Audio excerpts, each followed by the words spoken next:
if you don't make top 16, what? If I don't make top 16, I think what I'm going to do is I'm really going to lock in. That way I can win the next Worlds. Because what you have to realize is just because you don't win one event, that doesn't mean you're cooked. There's always somewhere higher you can go. You can always learn. You just always got to keep on learning, keep on grinding. Like him, he got banned, so he doesn't have that opportunity, but we do. We do have that opportunity, so we gotta take advantage of that opportunity. But We would never. That would be great. Wait, is this first place prizing? Yeah. What the? Wait, you don't play this game? How'd you win? Okay.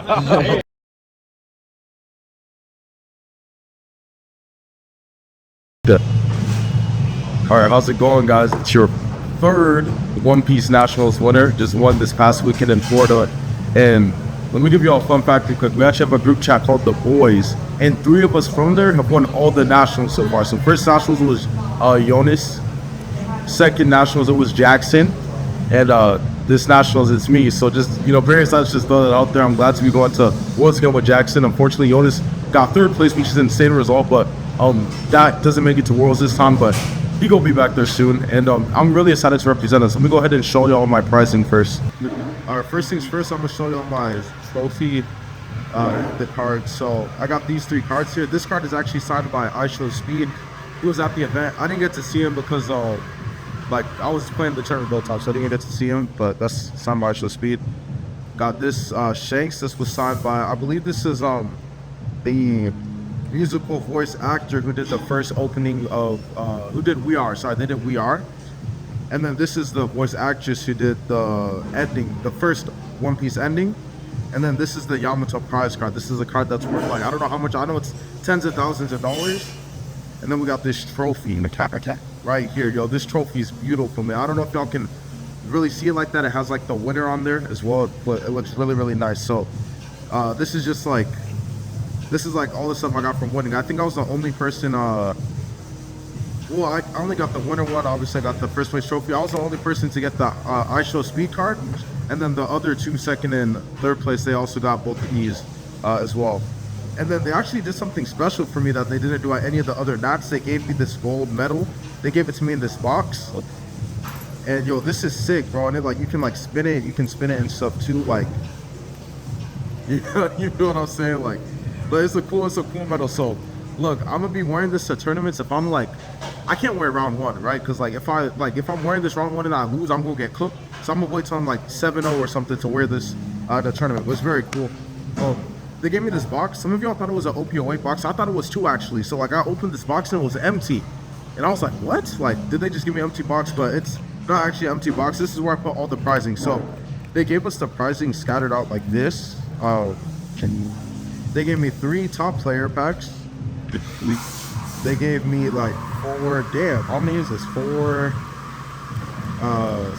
6 of the finalist packs, 6 of the finalist packs.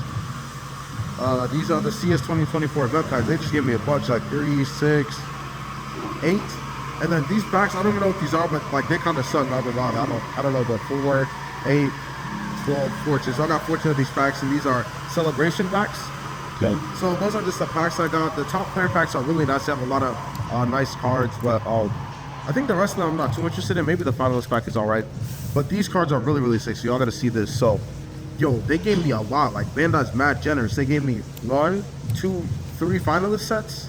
And if you guys saw on Twitter, I'm actually doing a giveaway for one of the Brooks, so definitely check that out. I'll mention that again at the end of the video.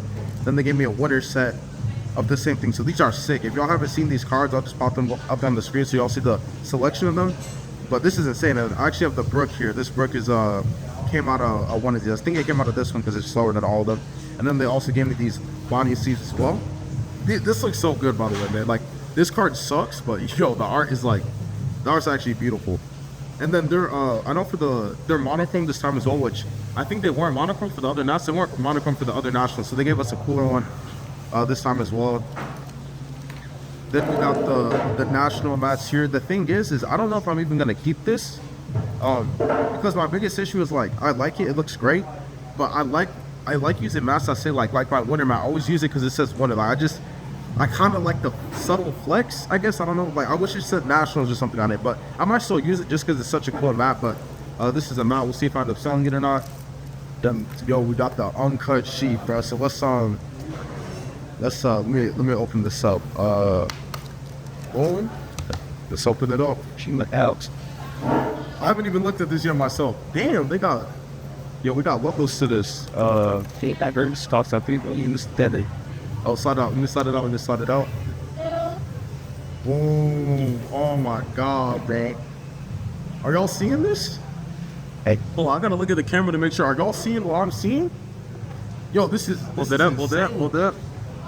Yo, this is insane, bro. Y'all seeing this? Yo, so this is sick. Yeah, we got an uncut sheet. Man, I hardly even know what an uncut sheet is, but this shit, this shit was legal from like, yo, I didn't, wait, what? I have all these like mangas. Yo, I didn't know what was in it. Deadass, I didn't know what was in it. So this is insane, bro. So that's the uncut sheet, and yeah, that's about it for the prize. And let's go ahead and talk about my tournament run and the rest of it. All right, we got to talk about the motivational video and the bet. So prior to this tournament, me and Noah did this motivational video thing, which you'll see here. You don't make top 16, what? If I don't make top 16, I think what I'm going to do is I'm really going to lock in. That way I can win the next Worlds. Because what you have to realize is just because you don't win one event, that doesn't mean you're cooked. There's always somewhere higher you can go. You can always learn. You just always got to keep on learning, keep on grinding. Like him, he got banned, so he doesn't have that opportunity, but we do. We do have that opportunity, so we gotta take advantage of that opportunity. And don't get me wrong, that's my guy. I just trolled him super hard in the video, but I'm glad to have made it to top 16 and pass. So thankfully we made it past the bet, and we actually, we were able to make it all the way to first place. But we also actually made a bet following this video. We're at the dinner table. We're at like some pho spot or something like that. And at the table, there was a bet between me, Noel Lim, and Jackson Huang. And the bet was just betting on who would go the furthest in Nats. So Jackson bet on Jonas, Noel bet on Jackson, and I bet on myself. So I did win that bet, thankfully. Thankfully, I made it the furthest, which was really, really sick.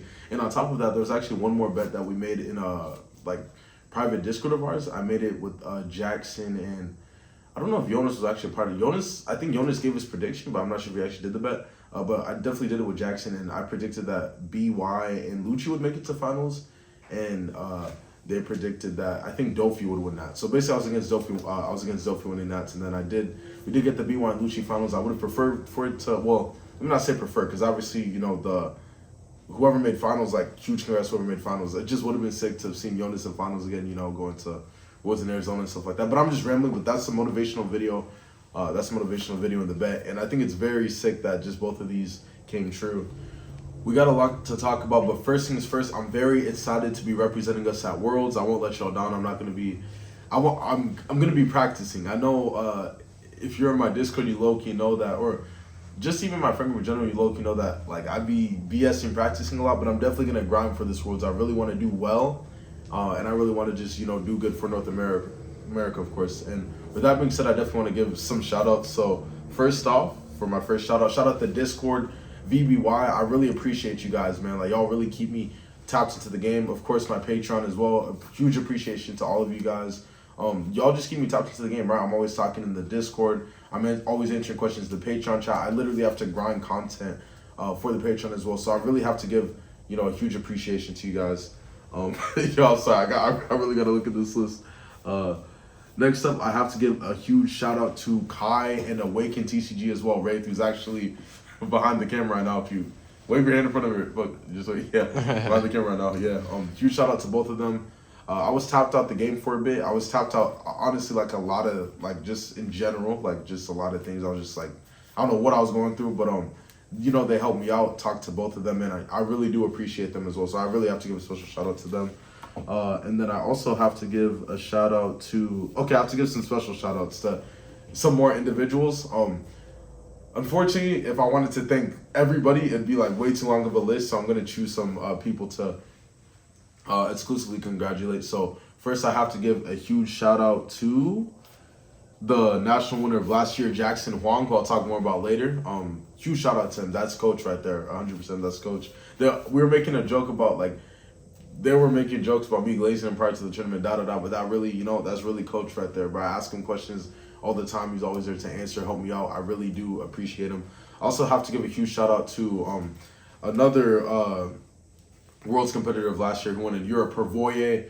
huge shout out to Hervoya. I really, really appreciate him. He was also fellow Rebecca Coper. He actually took Rebecca to one of his national attempts this year, which, you know, very cool to just see that. And he's just always there, always helping me out and answering questions as well.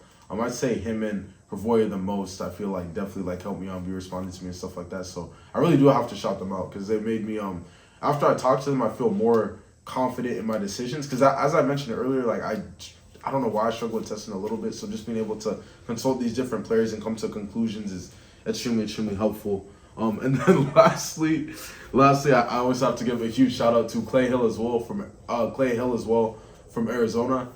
He's definitely gonna make it to Worlds at some point. When it happens, y'all clip this, quote this, you know, like put it up. I called it. Clay Hill, he's definitely gonna make it to Worlds at some point, and I want to give a huge appreciation to him because I was actually gonna play Dolphin for this Nats, which is obviously a very strong pick, but I got scared because he kept cooking me on Lucci. And I thought he was somebody who could make it to Worlds. So I was like, okay, if Clay makes day 2 and I play this dude anywhere before finals and we do Dolphy versus Lucci, I'm probably going to lose unless my hand is pretty good. So that was my issue. Obviously, Dolphy's still a really good pick. Jonas made it all the way to 3rd place with it. Huge congrats to him. But Dolphy just personally wasn't the pick for me. I think I'm pretty good at the deck. I wouldn't say I'm as good as Jonas at the deck. And as you can see, Jonas was even like the only Dolphy who made it to... I forgot it was top 4. I don't know if it was either top 8 or top 4, but he was definitely the Dolphin that made it the farthest. Like, I think he's just one of the best of the deck at the moment for sure. And yeah, that's it. Shout out to the boys as well, who I mentioned at the start of this video. It's still crazy that people from the boys literally won like all the nationals so far. Shout out Jonas and Jackson once again. Yeah, and then I guess before we get to the next one, we'll elaborate on why I gave a shout out to Jackson. So before the night of the tournament, we're actually just play testing. I had a short stream, which I'm gonna make live again with Noel. I was doing BY versus Shanks. We were just doing like some, just some for fun money matches. Obviously, I took back plays and stuff like that, whatever.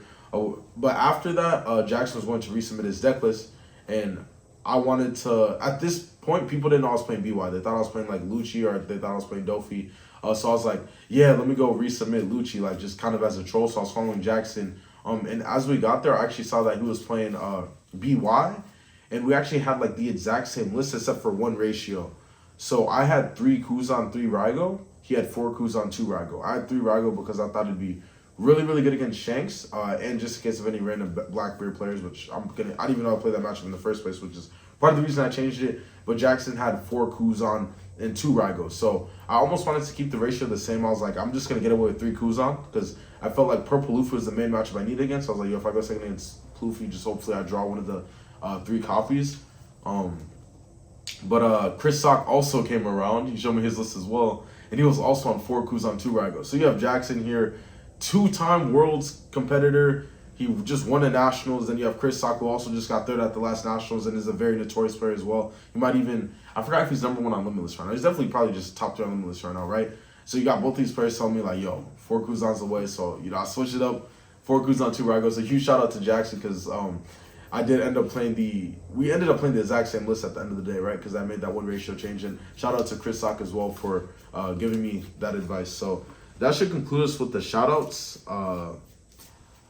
Let's get on to the next part. All right, let's talk about why I chose to take BY to Nationals. So I initially actually wanted to take Lucci to Nats, no cap. Like I even made a Patreon article on it.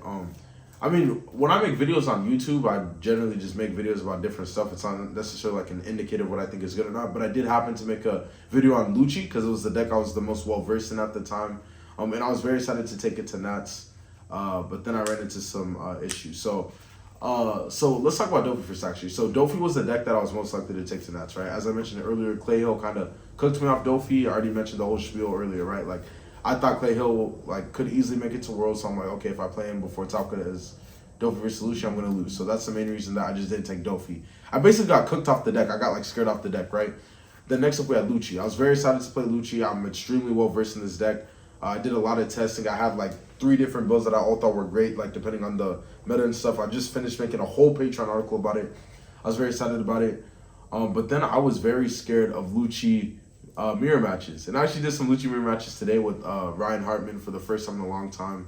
And yo, it's just miserable, man. So I just didn't want to leave I just didn't want to leave that world's chance like up to variance. I'm not gonna say the Lucci mirror is like complete variance. There's definitely like a good amount of like skill to just optimizing like your advantage and stuff like that. But I think there's enough good Lucci players that would like make it to worlds that like I feel like we're both good enough to the point where it's damn near just like variance. Like, yo, did I mill more warriors, draw more ice ages? I see my home up or spend on some time. There's a lot of different factors here. So I just really didn't. They say he's in the shower. Oh, okay. You should be good. As long as you close the door, you should be good.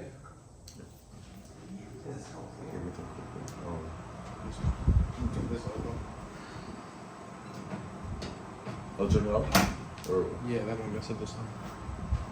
Just that one.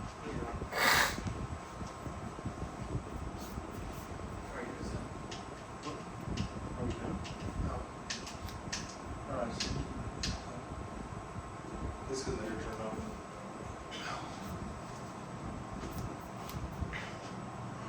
okay, we're good. Okay.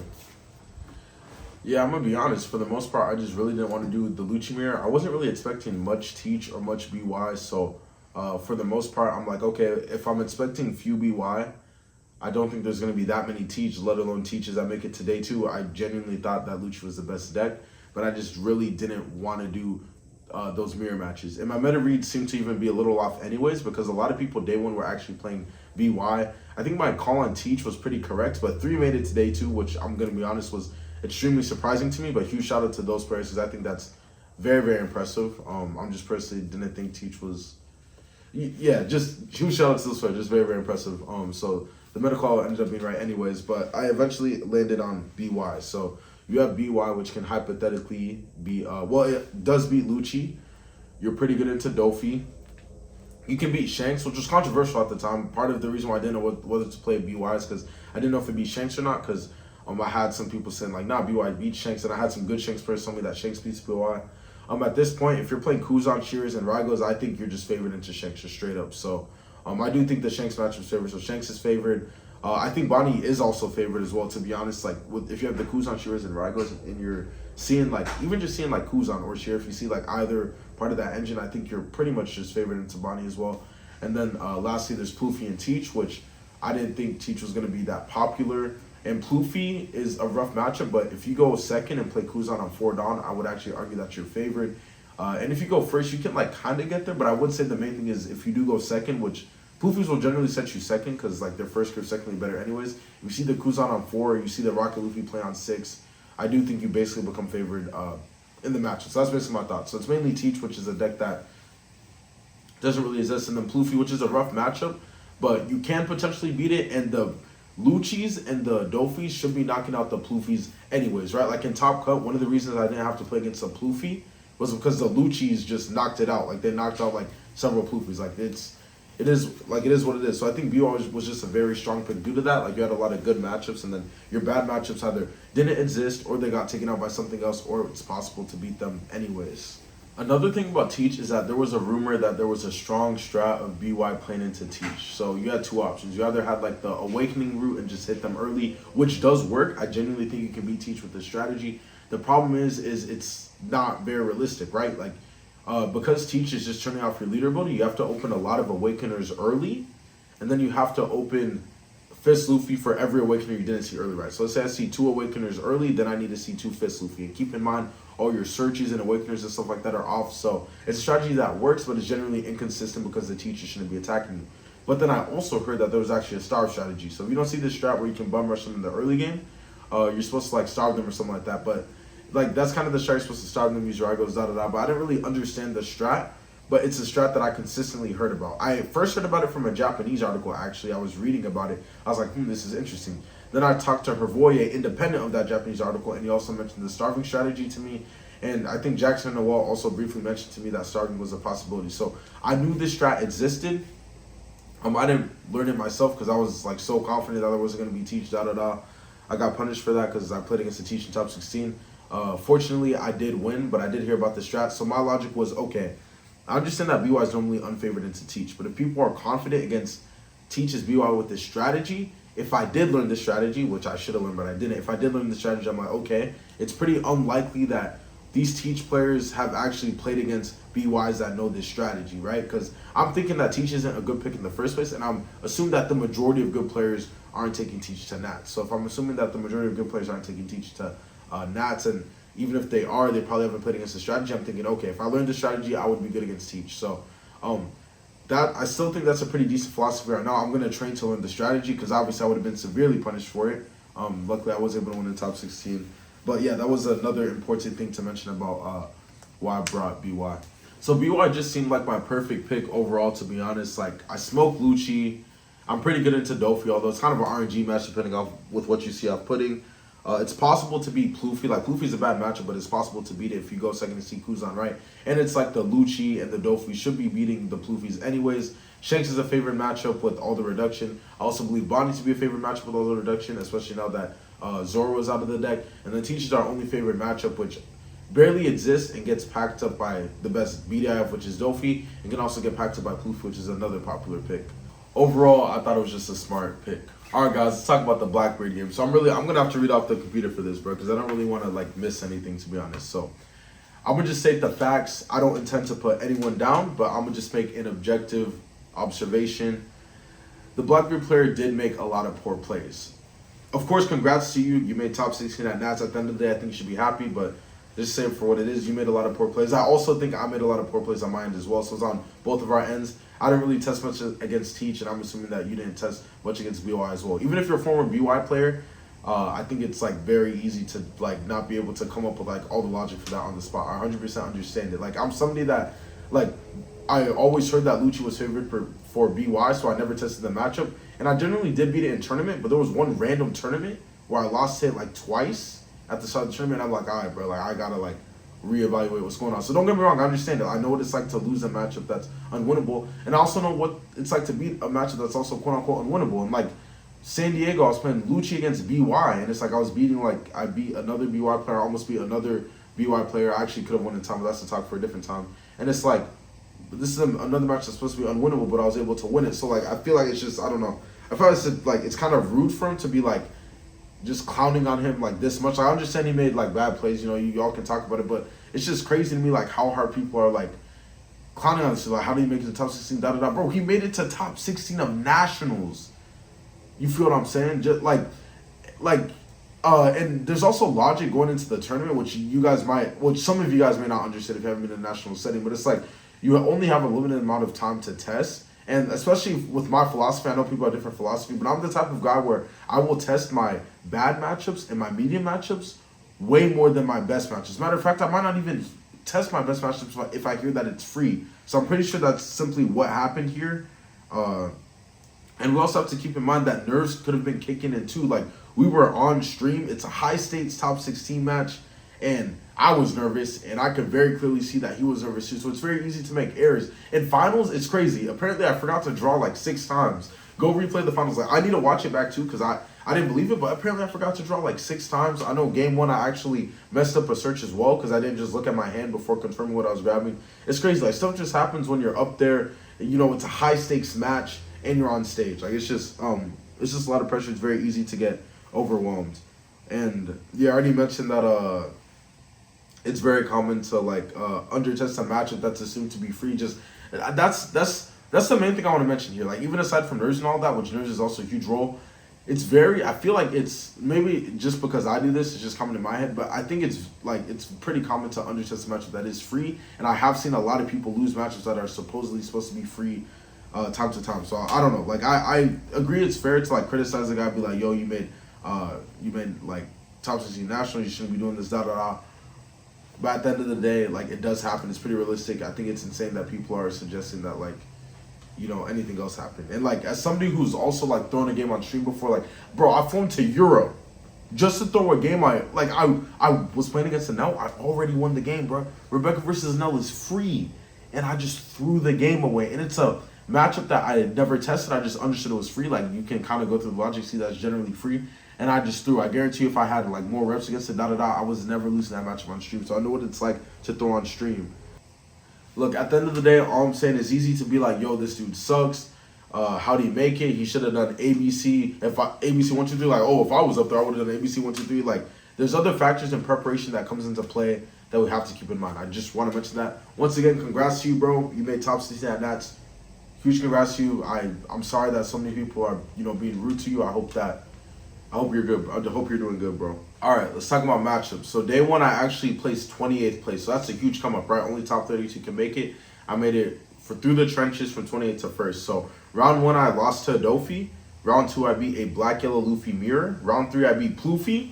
I beat the Ploofy. But I went first that game, actually. So I didn't even get to do the Kuzan shot, but I was able to win going first. Round 4, I beat Shanks. Round 5, I beat Shanks. Round 6, I beat Dofi. Round 7, I beat Lucci, who's Fee Wen, extremely good player. He also won a tournament recently. Round 8, I beat a Black Yellow Luffy Mirror against Ying, also another great player and is one of the Digimon GOATs. Round 9, I lost to Dofi Mark. And it's actually funny because in my last tournament before Nationals, I also played BY. And I lost to Dofi in Swiss, who was Mark. Then I 2-0'd him in Top Cut. And now that we come back to this National Swiss tournament, and he beat me once again in Swiss. So that was kind of funny. That was kind of insane. But my 2 losses of the day were actually Dofi.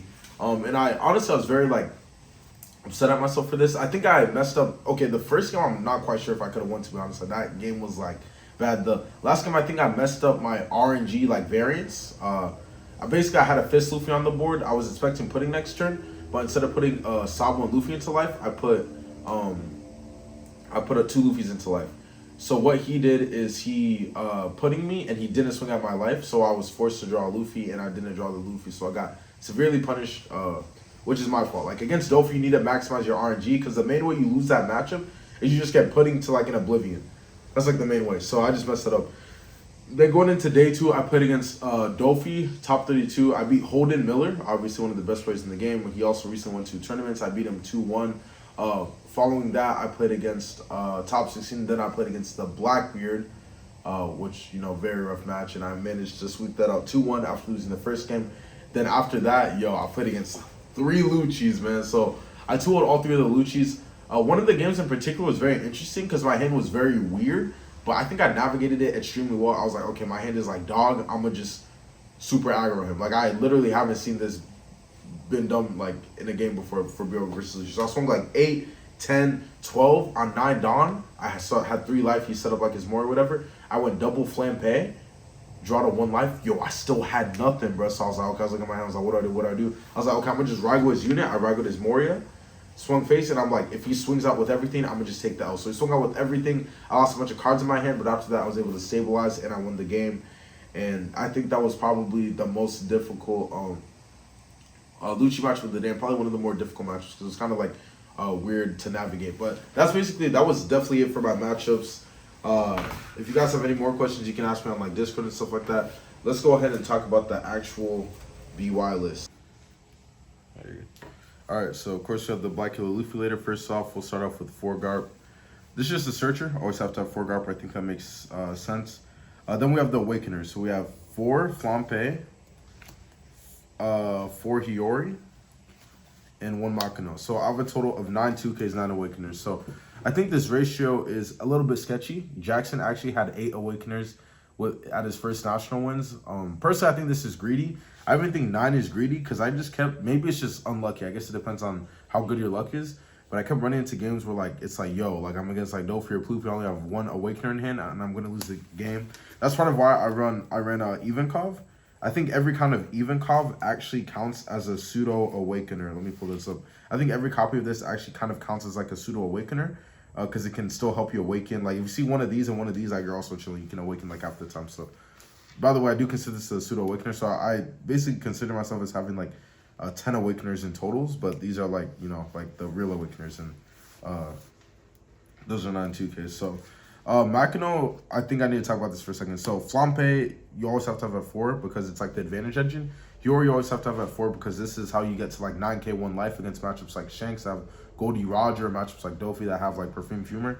Makino, the only matchup that I wish that this was more in is actually against Teach, because if you draw this early against Teach, you slam it down. If you can see a big guy in your life somewhere and stack it properly, you're insanely ahead, because that's insane information to work with, and it can help you awaken out of nowhere while they're turning your leader ability off. You can go Fist Luffy, Awaken, just stuff like that. Right, Fist Luffy and Guaranteed Awaken because you stack with Makino. So that's a huge part. If I ever increase this card, it'll probably mainly be because of Teach. Next up, babies. 4 Sabo, and 4 Luffy. So you'll see that I chose not to play Ace this tournament. I didn't think I could afford to play Ace. I wanted to play more of a reduction package because I was expecting Shanks and Bonnie to be extremely popular. I feel like the only reason I would want Ace is for the Dofi matchup. That way I have more babies and big guys. That way it's harder to get RNG'd out of the game by putting. Like, if the tournament was only Dofi, I'd probably be playing Ace. But given the circumstances, I chose not to. Then we got the One of Even Call for the 3-drop. This is like one of our blockers, aside from Blocker Sabo. And I just consider this card to be a pseudo-awakener, so it's very important to me because I really feel like 9 2Ks was kind of like risky. I was even just playing games again earlier today, and this was the reason I was able to awaken while sitting against Dofi again. And this guy's also just sick against Dofi. It's sick against Dofi, and just any matchup you need to go to like 9K1 life against, right? Because it's just more copies of this card, right? So you can consider this card as like a 10th Awakener and a 5th Hiyori. I might go up in copies of this card because I think this card is too strong against Doflamingo. Because the thing is like when you awaken with this and Doflamingo put it into your hand, this is like an extra card in your hand, right? Because you just get a free block off of it. So it's so strong. And even if they bounce it, they're swinging like 7 most of the time. So you can just like 1K. Or if they're swing 9 and bounce it, like if your leader's 9K, just block it. So I think this card's just insane. Next up, Shirahoshi. This is a card I was very confident about going into the tournament, and now I'm kind of unsure after the tournament. So the main reason I ran this card was for Shanks. I wanted to make sure that I didn't lose to Shanks, especially given that I was only playing 2 Raigo. Like, just having another way to pop bodies. I think you just can't lose the Shanks matchup if you're able to deal with their board. Sometimes it's hard to be aggressive enough if they play like too many 10-cost Shanks, and then your board is consistently too weak. But I know like one of my games, I actually did I wasn't drawing Raigo, and I did a Kuzan plus Shirahoshi in order to pop one of the Shanks. And I got insanely ahead. Like, he had 2 of the 10-cost Shanks that reduces everything. And I thought, I was like, damn, I got no aggression. But I did that play, and I just smoked him for the rest of the game. So I'm still debating on this count because I'm not quite sure you need this to beat Shanks. I think Kuzan is arguably enough, but it's really hard to find spots. Like, it's hard to find ways to get a Kuzan to stick in the matchup. It's very awkward. It's kind of feels like you have to draw a Kuzan awkward, like early, then play a Fist Luffy, then force them to choose between both. Or you need to like have a Mori in hand that you're gonna just like, they kill the Kuzan, then you just do the value Moria play. I'm still figuring it out. I think when I perfect the Shanks matchup, I'll be able to comfortably cut this card. This card did also come up against Lucci because I had some weird hands against Lucci where I didn't have any Morias. And one of the best ways to lose Lucci is BY to have no Morias. Like, I think it's pretty sketchy, especially if you're playing against people with 9-cost Kaido. But I just played this card. I did Baby Luffy, blew up their Moria, and it gave me a lot more time, and I was able to squeeze that game out. Next up, 4 Kuzan. I think Jackson and Sock were right about being at 4 Kuzan. This card's just too insane. Like, it's good against all those like matchups like Bonnie, Shanks, etc. And against Pluffy, like if you see this card going second on 4, you're in there. So I think this card is definitely going to stay at 4 for me for the foreseeable future. I think if I wasn't expecting like any like Shanks, Bonnie, or none of that, then I'd run less. But for the time being, I think I'd play 4. And honestly, it's pretty good in the mirror going second as well, because you can go second, play this. If they play Fist Luffy, you can actually swing this and use Rocket Luffy to pop their Fist Luffy. So that's a very important combo in mirror matches. Next up, we have big guys. So we have 4 Fist Luffy staple, 4 Rocket Luffy staple. This card's obviously MVP against Dofi. 4 Sabo staple, MVP against like any deck in the game in Lucci. 1 Thunderbolt Sabo. So 1 Thunderbolt Sabo is probably what people are the least used to. The reason I ran this was because against Purple Luffy, the main combo when going second is to play Kuzan, and then on 6th down, you go like Flampe, set yourself to 2 life, and use Rocket Luffy to pop their Luffy Taro. But this is like a 5th copy of that, and you actually don't even need the Flampe. If you just draw this standalone, you can just slam it down, and you can pop their units. So that's very nice. Also, when going first, if you miss Fist Luffy, it's nice to see Sabo to pop whatever they played, right? Because on their second turn going second, they go to 5 down, and they play like a Kidder or Sangoro or something. So just being able to pop that is another way to get back in the game as well. And against Bonnie, it's also just nice to pop Cavendish early. So that's the main reason I ran it. I'm still not sure if I'm going to include it because it didn't come up too much. It actually came up against Shanks. It's also nice when going for lethal. Because on lethal turns, you can use a Baby Sabo to do like a Rock Luffy pay. You can use a Baby Sabo to just blow something up, right? Because you can just set your life to 2, put this on top, play this out, blow it up. And this is actually very relevant against Purple Luffy. It's common to be able to pop like a Queen or a Kid when going for games. So I do think this card is very strong against Pluffy. I think Pluffy will be the main factor in whether I decide to include this card. And I actually did use it to go for lethal against the Shanks. Next up, for Moria, this is just staple. Three Brothers Bond. So I just chose 3 for space purposes. I felt like 4 was too much. I feel like I would much rather have the 4th Kuzan rather than the extra consistency. But technically 4 copies would be the most optimal against Dofi. And then as for 2 copies, I think 2 copies is too little. I think it's too risky. It's possible to go to 2 copies, but I don't think I'll be doing it for the foreseeable future. If you guys saw like the Zora list that I won with way back when, you'll see that everybody cut searches and I was still playing like 2 to 3 searches. Like, I think like the main core consistency just matters a lot to me most of the time. Like I feel like I can't go below 3 of these, but I also feel like 4 is like too much. I feel like you're being too consistent. Then lastly, 2 Raigo. As I said before the tournament, I actually had 3 Kuzan, 3 Raigo, but I chose to change it. This is a decision that I was only regretting in top 16 when I wasn't drawing the Raigo, but thankfully I was able to finally draw it. But if Teach becomes more popular, I'm 100% playing more Raigos, and I do think that this card does give you a real opportunity against Teach. For every Raigo you have against Teach, you're in a pretty good position.